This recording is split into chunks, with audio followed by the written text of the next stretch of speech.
ভূমিকা। সালামুন আলাইকুম। আজ আমরা ইসলামের ইতিহাসের একটি গুরুত্বপূর্ণ অধ্যায় নিয়ে আলোচনা করব। আমাদের আজকের বিষয় হল খলিফা হারুনুর রশিদের জীবনী। হারুনুর রশিদ ছিলেন আব্বাসীয় খিলাফতের পঞ্চম খলিফা এবং তার শাসনামল ছিল ইসলামের ইতিহাসের একটি গুরুত্বপূর্ণ সময়। আসুন তার জীবনীর প্রধান প্রধান দিকগুলো জেনে নেওয়া যাক। মূল তথ্য। এখানে খলিফা হারুনুর রশিদের জীবনীর ৫টি গুরুত্বপূর্ণ দিক আলোচনা করা হল। ১. জন্ম ও প্রাথমিক জীবন। হারুনুর রশিদ ৭৬৬ খ্রিস্টাব্দে জন্মগ্রহণ করেন। তার পিতার নাম ছিল মহদি আল-আব্বাস এবং তিনি ছিলেন আব্বাসীয় খিলাফতের তৃতীয় খলিফা। হারুনুর রশিদ তার প্রাথমিক জীবনে রাজনীতি ও সরকার পরিচালনা সম্পর্কে শিক্ষা লাভ করেন।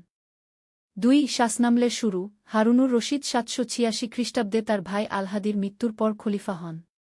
তিনি তার শাসনামলের শুরুতে তার সহোদরদের সাথে দ্বন্দ্বে জড়িয়ে পড়েন। ৩.